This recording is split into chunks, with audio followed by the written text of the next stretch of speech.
खेती दुनिया के सबसे पुराने कामों में से एक। लेकिन सच कहें तो आज भी ये एक बहुत बड़ा जुआ है ना? पर क्या हो अगर इस जुए में हम साइंस और डेटा की मदद से कुछ बाजियां जीत सकें? तो आज हम यही देखने वाले हैं कि मशीन लर्निंग खेती के सदियों पुराने तौर तरीकों को कैसे बदल रही है। तो सबसे पहले चलिए उस असल प्रॉब्लम को समझते हैं जिसे ये टेक्नोलॉजी सुलझाने की कोशिश कर रही है। ये एक ऐसी परेशानी है जिसका सामना हर किसान हर मौसम में करता है।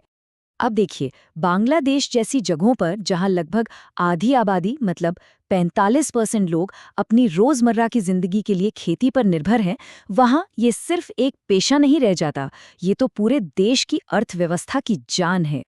जरा सोचिए, एक किसान को ये फैसला लेना है कि अपनी जमीन पर कौन सी फसल लगानी है, और उसे जूझना पड़ता है बदलते मौसम से, मिट्टी की अलग अलग ज़रूरतों से और फसलों में लगने वाली बीमारियों के खतरे से। ये सब अनजानी बातें हैं। एक गलत फैसला और बस पूरी मेहनत पर पानी फिर सकता है। और यहीं पर होती है एंट्री आर्टिफिशियल इंटेलिजेंस की। मशीन लर्निंग किसानों को एक ऐसा टूल देती है जिससे वो सिर्फ अंदाजे लगाने की जगह डेटा के आधार पर बिल्कुल सटीक भविष्यवाणी कर सकते हैं। देखिए, किसी भी अच्छी फसल का राज इन कृषि पारिस्थितिक क्षेत्रों या AEZs को समझने में छिपा होता है।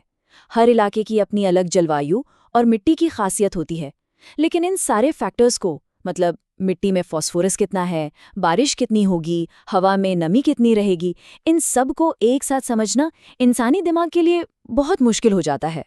तो इसी मुश्किल को सुलझाने के लिए बांग्लादेश के कुछ रिसर्चर्स ने एक सिस्टम तैयार किया।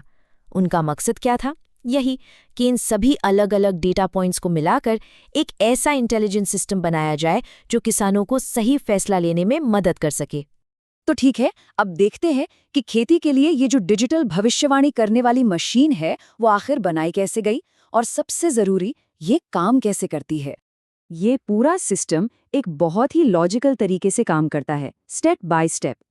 सबसे पहले ये किसी जगह और वहां की मिट्टी के डेटा को पहचानता है। फिर उसके आधार पर ये कुछ फसलों की एक लिस्ट बनाता है। इसके बाद ये मौसम और बीमारियों की भविष्यवाणी करता है, फिर उपज का अनुमान लगाता है और बिल्कुल आखिर में एक फाइनल लिस्ट तैयार करता है। अच्छा, इस सिस्टम के पीछे ना 3 खास मशीन लर्निंग मॉडल्स का दिमाग लगा है। इसको ऐसे समझिए, सेरेमैक्स जो है वो एक तरह का मौसम वैज्ञानिक है जो बताता है कि बारिश और तापमान कैसा रहेगा। दूसरा है SVC, ये एक प्लांट डॉक्टर की तरह है जो बीमारियों के खतरे को पहचानता है। और तीसरा DTR, ये एक अकाउंटेंट की तरह काम करता है जो ये बताता है कि किस फसल से कितनी पैदावार यानी कितना फायदा हो सकता है। अब जो बात सबसे दिलचस्प है वो ये देखना है कि ये सिस्टम असल दुनिया में कैसे काम करता है, मतलब बांग्लादेश की एक खास जगह के असली डेटा के साथ। तो सिस्टम की शुरुआत होती है जगह के डेटा से। इस केस में ये जगह है रंगपुर सदर उपजिला। यहाँ की मिट्टी का pH लेवल क्या है, उसमें फास्फोरस और पोटेशियम का लेवल कितना है, ये सारी जानकारी सिस्टम में डाली जाती है। ये पहला और सबसे ज़रूरी इनपुट है। और सिर्फ मिट्टी के इसी डेटा के आधार पर मॉडल फौरन एक पहली लिस्ट तैयार कर देता है। ये वो फसलें हैं जो इस खास तरह की मिट्टी में अच्छी तरह से उग सकती हैं। तो ये एक तरह का पहला फिल्टर है जो हजारों में से कुछ सही ऑप्शन को चुनकर अलग कर देता है। इसके बाद सिस्टम मौसम की भविष्यवाणी का इस्तेमाल करता है और ये बताता है कि इन चुनी हुई फसलों में कौन सी बीमारी लगने का खतरा है। तो यहाँ दिखता है कि मसूर, सोयाबीन और गन्ने में कुछ बीमारियों का खतरा है, जबकि बाकी फसलों में ऐसा कोई खतरा नहीं मिला। और ये रहा फाइनल रिजल्ट।